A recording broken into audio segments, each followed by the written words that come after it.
Hello students, मेरा नाम है नीरज और इस वीडियो में हम डिस्कस करने वाले हैं स्टैटिस्टिक्स जो चैप्टर 14 है क्लास 9th का, वो स्टार्ट करने वाले हैं। इसमें एक्सरसाइज 14.1 में तो कुछ नहीं है, 2 क्वेश्चन है। उससे पहले 14.2 है, उससे पहले तक का जितना भी जो कुछ है वो आज मैं इसमें एक्सप्लेन करूँगा।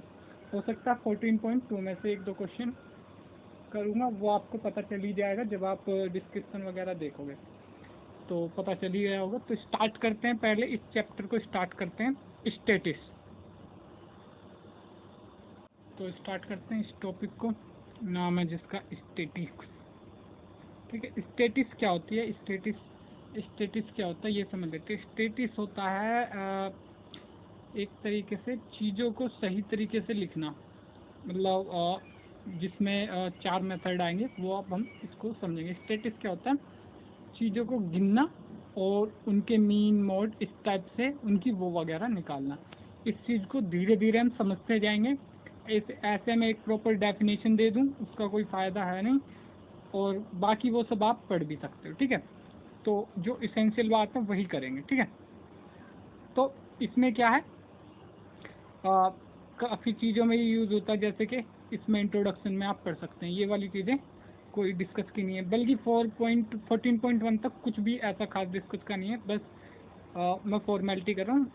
और 14.2 के बाद का क्वेश्चन जो डिस्कस करूँगा ये वही इम्पोर्टेंट होंगे। ये जो पहले का जो चीज़ें मैं बता रहा हूँ ये केवल अगर आपको बिल्कुल भी कुछ नहीं आता तो कॉन्सेप्ट डेवलप करने के लिए ठीक है, हल्का बहुत, बाकी कोई खास इम्पोर्टेंट है नहीं, पहले ही बता दिया इसलिए। ठीक है, कलेक्शन ऑफ डेटा। तो स्टैटिस्टिक्स में क्या होता है, सबसे पहले कलेक्शन ऑफ डेटा, डेटा का कलेक्शन करना होता है और उसे लिखना होता है, राइट करना होता है, जैसे कि टैली वगैरह करते हैं उस टाइप से। तो कलेक्शन ऑफ डेटा इस टाइप के हो सकते हैं, जैसे कि दिखा हुआ हाइट ऑफ 20 स्टूडेंट, ये एक डेटा होगा। इसको हम कई फॉर्म में लिख सकते हैं, वो फॉर्म मैं अभी बताऊंगा। ठीक है, इस टाइप से डेटा। अब इसके बाद समझ लेते क्या होता है प्राइमरी डेटा और क्या होता है सेकेंडरी डेटा। ये थोड़ा सा यहाँ पे इम्पोर्टेंट है, इस चीज़ को अगर समझ लो तो बहुत ही अच्छी बात है। ठीक है, इस चीज़ को तो समझ सकते हो कि प्राइमरी डेटा क्या होता है ये। ठीक है, अब इसमें देखो यहाँ पे लिखा हुआ है, डिड दे कलेक्ट इन्फॉर्मेशन। ठीक है, हमने कोई इन्फॉर्मेशन कलेक्ट करी। ठीक है, स्टैटिस्टिक्स में क्या होता है, इन्फॉर्मेशन कलेक्ट करते हैं, इन्फॉर्मेशन को कलेक्ट करके बार ग्राफ के थ्रू, टेबल के थ्रू रिप्रेजेंट करते हैं।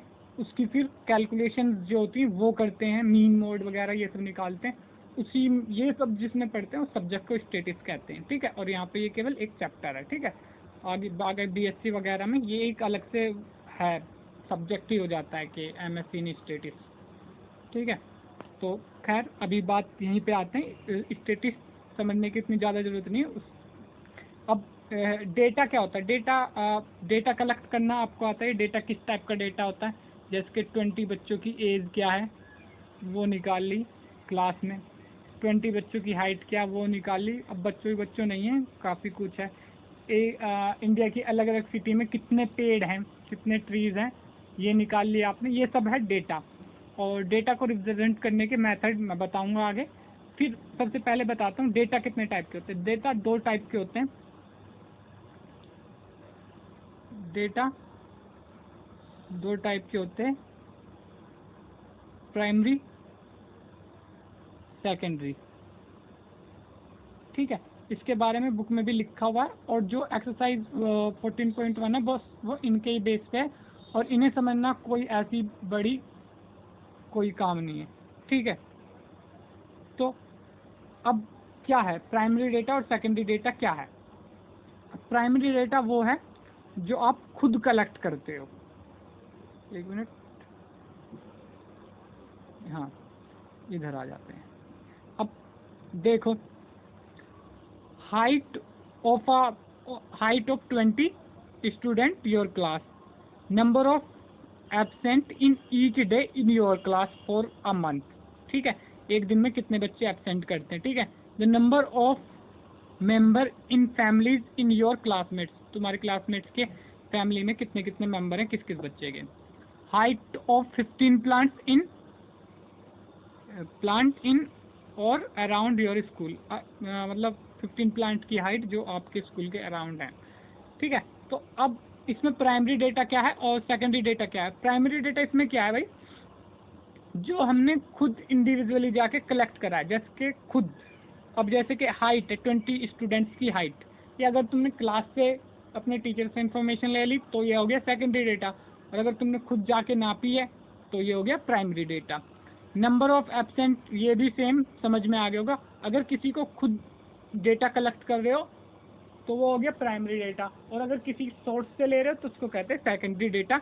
ये शायद नीचे कहीं पे लिखा भी होगा, ठीक है। अब चलते हैं, give 5 example of data that can you collect from your day to day life. कोई भी डेटा हो सकते हैं, जैसे कि मैंने बता दिया अपनी क्लास के बच्चों की हाइट, प्रेजेंट कितने स्कूल में बच्चे, वो लिख सकते हो इसी टाइप के। वैसे इसके आंसर में दिए हुए हैं एनसीईआरटी के, वो देखोगे आपको बिल्कुल क्लेरिफाई हो जाएगा कि क्या चीज़ ये कहने की कोशिश कर रहे हैं, इसमें कुछ बताने की जरूरत नहीं है। क्लासीफाई मैंने बता दिया, क्लासीफाई कैसे करना। जो डेटा आप खुद जाके कलेक्ट करोगे वो हो गए प्राइमरी डेटा, और जो डेटा किसी के थ्रू किसी सोर्स से लोगे वो हो गए सेकेंडरी डेटा, ठीक है। आगे समझते हैं बात को, यहाँ से थोड़ा इम्पोर्टेंट शुरू हो जाती है, ठीक है। प्रेजेंटेशन ऑफ डेटा, ठीक है, मैंने बता दिया प्राइमरी डेटा होता है। अब होता है प्रेजेंटेशन ऑफ डेटा। वैसे स्टैटिस्टिक्स में सबसे इम्पोर्टेंट चीज़ यही है, हालांकि मेरा बैकग्राउंड स्टैटिस्टिक्स का नहीं, फिजिक्स का है, ठीक है। और ये है तो प्रेजेंटेशन ऑफ डेटा, 4-5 मेथड हैं इसके, जो भी हैं मैं बताने की कोशिश करूँगा, ठीक है। सबसे पहला तो सबसे पहला बार ग्राफ ही लिख देता हूँ, या टेबल लिख देता हूँ। सबसे पहले टेबल, बार ग्राफ, हिस्टोग्राफ और हिस्टोग्राफ और क्या है, बार ग्राफ, हिस्टोग्राफ और होता है पाई चार्ट। पाई चार्ट एक और होता शायद, पाई चार्ट तो आपके सिलेबस में है नहीं, ठीक है। तो एक और है जो आपके सिलेबस में भी है, वो मेरे ध्यान नहीं आ रहा, बाकी पढ़ते पढ़ते इनको समझ लेंगे, ठीक है। तो ये 4-5 तरीके हैं जिनसे रिप्रेजेंट करते हैं डेटा को। अब बार ग्राफ से कैसे करते हैं, हिस्टोग्राफ से कैसे करते हैं, वो मैं बता दूंगा, ठीक है, अगर आगे आएगा डेटा, ठीक है, किस टाइप से वो मैं समझाता चलूँगा। तो ये 4-5 टाइप है, इन तरीकों से रिप्रेजेंट करते हैं डेटा को, ठीक है। अब इसमें एक्सरसाइज 5.2 करने के, ये 14.2 करने के लिए केवल आपको टेबल की ज़रूरत है, बाकी कोई डिस्कस नहीं हुआ टेबल के अलावा किसी भी तरीके का। तो अब आगे से इसके एग्जाम्पल समझाने स्टार्ट करता हूँ, जो कि थोड़े से यहाँ से शुरुआत से मान सकते हो। Consider the marks obtain by the 10 student in mathematics test given below, ठीक है। The data, this is called raw data, ठीक है, रॉ डेटा या रफ डेटा इसको कहते हैं, ठीक है, ठीक है। ये चीज़ समझ में आ गई होगी। By looking it is this the highest and lowest marks, तो इसको मतलब ऐसे कुछ स्टेबल करके नहीं लिखा गया, बस ये रफली ऐसे ही लिख दिया गया, इसको रॉ डेटा कहते हैं, ठीक है। बाकी चीज़ें नीचे पढ़ सकते हो, इतना कुछ इनमें जाने लायक नहीं है। अब अगला वाला ये डेटा देख रहे होगे आप, consider the marks of 100 student, 30 student, recall the number of student who obtain the certain number of, ये ठीक है। इनको हम ऐसे लिख सकते हैं जैसे कि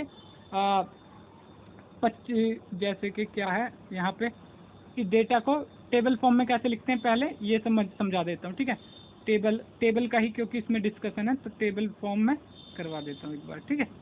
तो टेबल है, टेबल की मैं बनाना सिखाता हूँ, टेबल,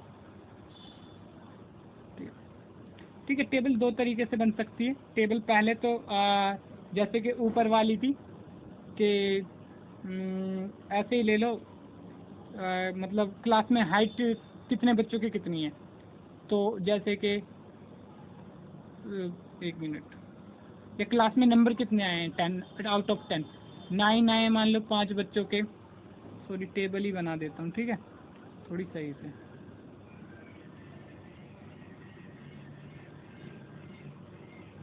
आई थिंक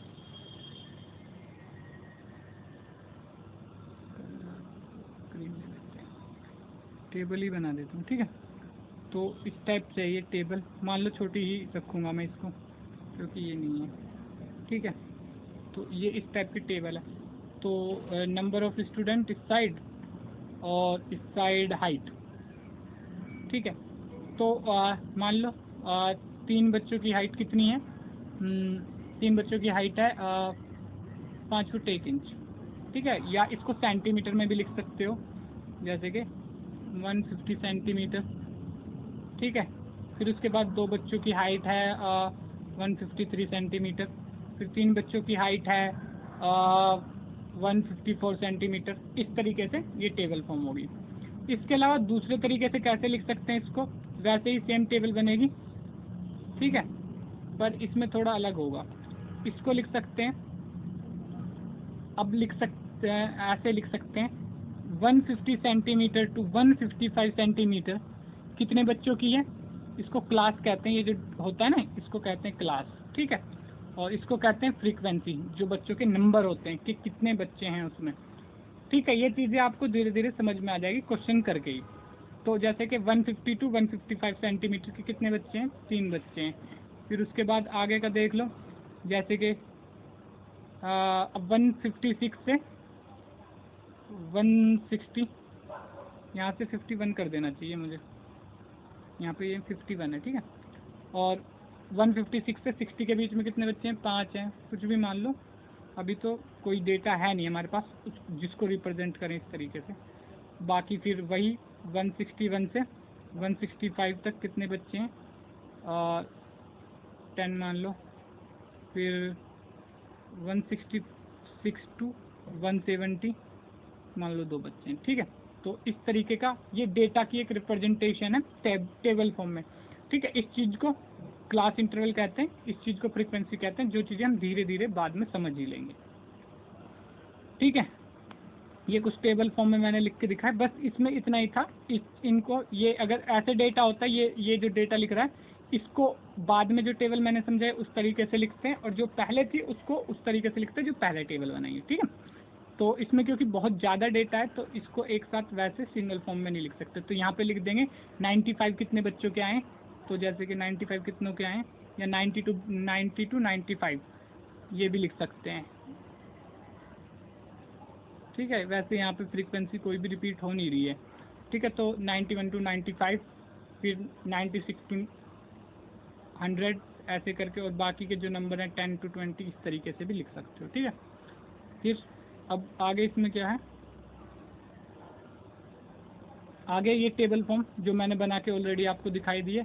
हाँ, इस चीज़ यहाँ से समझ सकते हो अच्छी तरीके से कि मार्क्स 10 कितने बच्चों के आए, नंबर ऑफ स्टूडेंट 1, ठीक है। इस तरीके से मैंने कुछ समझाया था। 20 कितने के आए, 1 के। 36 कितने के आए, 3 के। तो ये हो गया नंबर किस किस के कितने, और ये टोटल मिला के हो गया समीशन ऑफ, इसको ऐसे करके लिखते हैं, बाद में समझा दूंगा इसको क्या सब F5 लिखते हैं, इस चीज़ को बाद में समझाते चलेंगे। इसको कहते हैं फ्रीक्वेंसी, ठीक है, मैंने बताया भी था, फ्रीक्वेंसी कहते हैं इस चीज़ को, ठीक है। और क्या है, एग्जाम्पल थर्ड है, ये भी एक है। अब जैसे कि ये है, ये वाला डेटा छोटा था, जैसे कि पिछला वाला कोई छोटा डेटा था, 1 मिनट छोड़ो, ये जो था ये एक छोटा डेटा था, इसको हमने इस वाले टेबल में इस तरीके से लिख लिया। पर जो ये नीचे वाला डेटा है, ये वाला जो डेटा है, इसको हम इस तरीके से नहीं लिख पाएंगे। उसको किस तरीके से लिखेंगे वो अगली टेबल में समझ में आ जाएगा। तो ये जो टेबल है इसको इस तरीके से लिख सकते हैं, ठीक है। तो ये यहाँ पे टैली भी कर रखा है, टैली वगैरह 8th क्लास में मुझे लगता है सीख चुके होंगे आप लोग, ठीक है।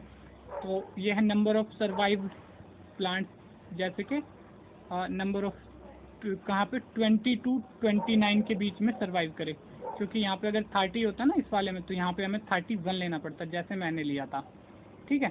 पर यहाँ पे ऐसे है कि 29 ही लिया है, तो इसको 30 से स्टार्ट किया है। और इसको अपर लिमिट कहते हैं, सॉरी इसको अपर लिमिट कहते हैं, इसको लोअर लिमिट कहते हैं। 20 is lower limit, 29 is upper limit. Tally कर रखा है, क्या है इसमें, तीन स्कूलों में क्या हुआ, ये डेटा होगा मेरे हिसाब से, क्या डेटा है ये देख लेना, पढ़ लेना, बाकी मैं जितना मेरे को लगता है उतना बता दूंगा मैं। तो शायद ये कुछ डेटा इस टाइप का कि स्कूल में जो पेड़ लगे होंगे कुछ, उसके बाद सर्वाइव कितने पेड़ करें, मतलब कितने पेड़ वहाँ पे बचे रहे, कितने ट्रीज वहाँ पे बचे रहे कुछ टाइम बाद, ठीक है, ऐसा कुछ होगा।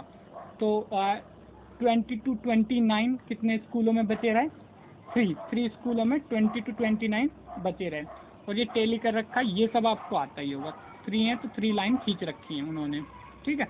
उसके बाद 30 to 39 कितने स्कूलों में बचे, 14 स्कूलों में। और बताइए फिर ये कैसे टैली कैसे करते हैं, 1 2 3 4 5 इस तरीके से टैली करते हैं। फिर अगले में 1 2 3 4 5 और 10 हो गए, फिर 1 2 3 4 ये हो गए 14 टैली, ठीक है। इस तरीके से अब उस डेटा में कितने स्कूल थे, 100 थे। अब 100 लाइन को हम ऐसे लंबा नहीं ले जा सकते, इसलिए इसको फिर क्लास बना के लिया गया, और पहले वाले में क्लास नहीं बनाई गई थी, ठीक है। अब यहाँ पे क्लास बनाई गई है, तो इस तरीके से 20 to 29 के बीच में, 30 to 39 के बीच में, ताकि 3 यहाँ पे एडजस्ट हो गए, 14 यहाँ पे, 12 यहाँ पे, 8 यहाँ पे, 18 यहाँ पे, ठीक है, 10 यहाँ पे। इस तरीके से ये डेटा एडजस्ट कर दिया। 100 का डेटा हमने इतने से टेबल में समझा दिया। तो ये एक मेथड है डेटा रिप्रेजेंट करने का। वो जो मेथड, ये जो इस तरीके से लिखा हुआ था, इस तरीके से जब ये डेटा लिखा हुआ था, इसकी कैलकुलेशंस करनी बहुत कठिन थी, पर जब इसको इस तरीके से रिप्रेजेंट कर दिया गया है यहाँ पे इस तरीके से, तो अब इससे कैलकुलेशन करनी बहुत आसान है, ठीक है। तो आगे समझते हैं चीज़ों को, ठीक है। ये एक डेटा दिया हुआ 38 नंबर ऑफ स्टूडेंट का। शायद मुझे पीछे देख लेना चाहिए, कुछ और बताने लायक बात तो नहीं रह गई, नहीं, ठीक है। तो ये है एक डेटा 38 स्टूडेंट्स का, उनका वेट लिखा हुआ है, ठीक है। 38 का ऐसे लाइन खींच के ऐसे नहीं कर सकते ना, 1 2 3 38 तक पहुंचने तक बहुत लंबी टेबल हो जाएगी हमारे पास, इसलिए इसको इस तरीके से रिप्रेजेंट करते हैं, ठीक है। ये एक मेथड है, इसको ही टेबुलर मेथड कहते हैं। बाकी ये सब चीज़ें समझने में इतनी आसान है तो खुद समझ सकते हो, बाकी तो मैं इन्हें समझाऊंगा ही, पर थोड़ा नीचे, ठीक है, अलग मेथड से। अब यहाँ पे और कुछ इम्पोर्टेंट चीज़, ये टेबल है, उस टेबल को फिर रिवाइज करके बनाई गई है, और अपर लिमिट लोअर लिमिट को चेंज करके, ठीक है। ये वो टेबल है, बस upper limit lower limit change हुई है, और उससे ये पूरा डेटा भी चेंज होता है अगर upper limit lower limit change करते हो तो, ठीक है। उसके बाद है एक्सरसाइज 14.2। 14.2 इसका एक क्वेश्चन करके मैं आपको बता देता हूँ, ठीक है, बाकी आप देखना। The blood group of 30 students of class 8 are recorded, ठीक है, एक मिनट। Class 8 are recorded as follow. अब ये सेकंड डेटा होगा क्योंकि ये कहीं से लिया गया है, ठीक है। तो ये ब्लड ग्रुप हैं जो ऊपर लिखे हुए हैं, ये समझ में आते ही होंगे। Represent this data in the form of frequency distributed table which is the most common and which is the rarest blood group among these student, ठीक है। अब इसमें ये भी, अब जैसे कि एक तो होगी पहले टेबल बनाओ, फिर उससे डिटेल की बात करी गई है कुछ, पहले हम टेबल बनाएंगे फिर डिटेल समझेंगे उससे क्या है, क्या हमें इजी पड़ रही है डिटेल निकालनी या हमें और कठिन हो रही है डिटेल निकालनी, ठीक है। तो मुझे तो लाइन चाहिए, अगर लाइन मिल जाए इसमें तो, पर नहीं, इसमें ऐसा कुछ है नहीं, तो अभी तो मुझे शायद यही लेना पड़ेगा, ठीक है। टेबल बनाता हूँ मैं, फिर उसके बाद देखते हैं क्या होता है। ओके,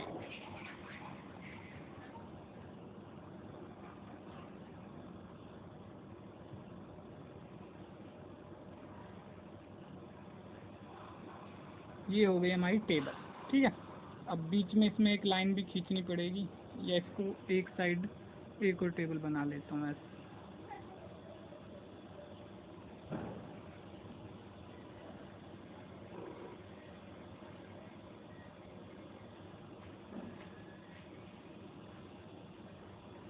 मुझे 2 टेबल लेनी चाहिए थी एक साथ। अच्छा, इसको थोड़ी, ये थोड़ी शॉर्ट है, तो कोई दिक्कत नहीं है, इसको भी बढ़ा के बड़ा कर देते हैं, कोई नहीं।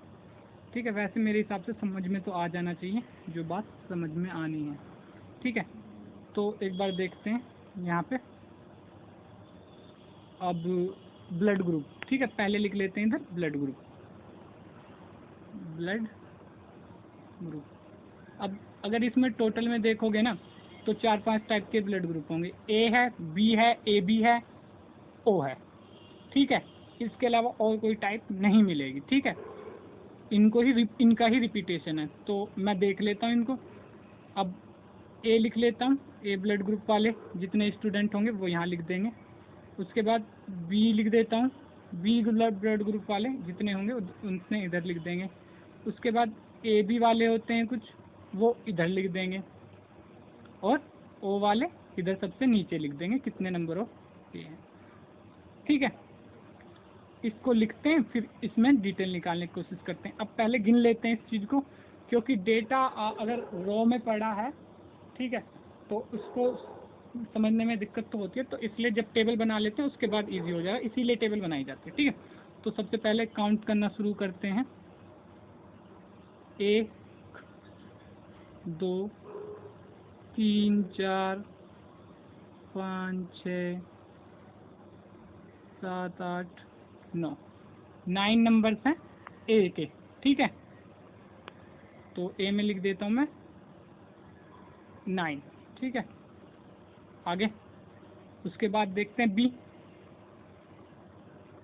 1 2 3 4 5 5 है बी, बी में है 5। उसके बाद देखते हैं ए बी,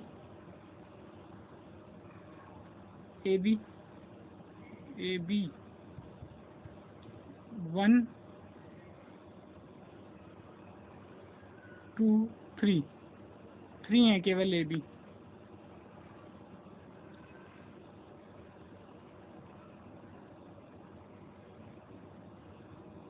हैं केवल ए बी। ओ देखते हैं, ओ कितने हैं? 1 2 3 4 5 6 7 8 9 10 11 12 12 हैं ओ। ठीक है, जीरो मत समझ लेना, ये ओ है, ओ 12। अब एक और चीज़ है, ठीक है, ये तो हो गए पूरे इसके कितने ब्लड ग्रुप है, मेरे हिसाब से 4 ब्लड ग्रुप हैं ये, तो ये इसको लिखने की अभी ज़रूरत नहीं है जब तक ये कोई डेटा नहीं होता सही। ठीक है, अब पर हमें ना ये जो फ्रीक्वेंसी ये पूरी रिपीट करके, फ्रीक्वेंसी ये हमें पूरी रिपीट करके ये चीज़ समझ में आनी चाहिए कि ये इनका सम जो है उतना होना चाहिए जितना टोटल का था, जितने टोटल थे। तो यहाँ पे ऑलरेडी दिया हुआ है 30 स्टूडेंट्स का है, तो इन्हें मिला के 30 होना चाहिए। तो देख लेते हैं, 30 है कि 9 और 5 14 17 17 और 12 17 और 12 कितने हो गए हमारे? 17 और 12 ये हो गए 29, यानी कि किसी एक में हमने डेटा गलत काउंट कर दिया। तो ये चीज़ भी आपकी हेल्प करेंगी। ठीक है, इन छोटी छोटी चीज़ों को समझ के भी आप अपना काम चला सकते हैं। तो एक बार मैं दोबारा कर लेता हूँ, ए के देखता हूँ फटाफट से। 1 2 3 4 5 6 7 8 9 ए के ठीक डालें, बी के 1 2 3 4, बी के गलत डाले हमने, 4 है। ठीक है, एक बार दिखा देता हूँ, 1 2 3, तो वो गड़बड़ ओ में हो रही थी। ठीक है, ओ में ये है 1 2 3 4 5 6 7 8 9 10। एक मिनट, दोबारा काउंट करते हैं। 1 2 3 4 5 6 7 8 9 10 11 12। ये फिर गड़बड़ हो रही है, एक मिनट। 3 2 5 1 2 3 4 5 6 7 1 2 काउंट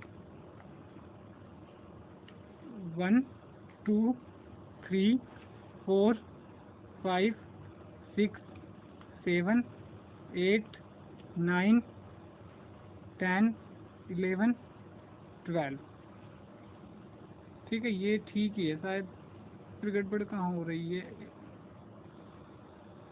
यहाँ पे जो गड़बड़ हो रही थी वो बी के डेटा में हो रही थी। ठीक है, तो वैसे मैंने टैली करके भी यहाँ पे लाइन खींच खींच के निकाला था, तो मेरे को लगा आपके लिए टाइम वेस्टिंग होगा, तो मैंने उस टाइम पे वीडियो को बंद कर दिया था। ठीक है, तो बाकी अगर आपको कभी कन्फ्यूज़न हो तो टैली करके ईजिली निकल जाते, जैसे ए लिख के ए के नंबर फिर 1 by 1 सबके लगाते चले गए, वो भी सिखा देंगे, सीख ही लिया होगा या फिर 8th क्लास में। ठीक है, तो यहाँ पे बी के जो थे ना 6 से 1, 2, 3, 4, 5, 6, तो बी के मैं 6 लिख देता हूँ, ये हो गए 6। ठीक है, इस तरीके से। अब ये पूरे 30 हो रहे हैं, 9, 6, 15, 15 और 12, 3, 15, 15 और 15, 30। तो अब ये हमने टेबल बना ली इस टाइप से हम टेबल बना सकते हैं, इस टाइप से दिख रहा होगा, 1 minute.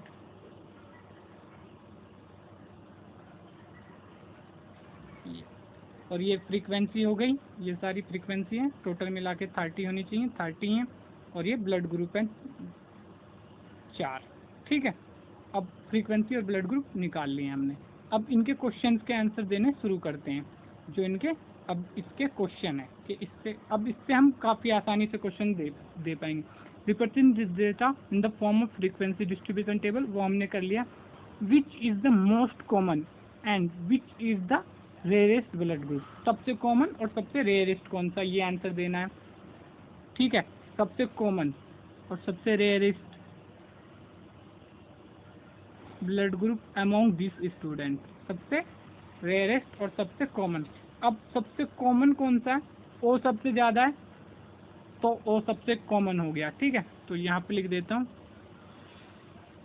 O blood group is most common in these student. ठीक है, और वैसे ये सबसे रेयर होता है ओ। ठीक है, उसके बाद पूछा रेयर सबसे कौन सा, ए बी तो हकीकत में काफ़ी रेयर होता है।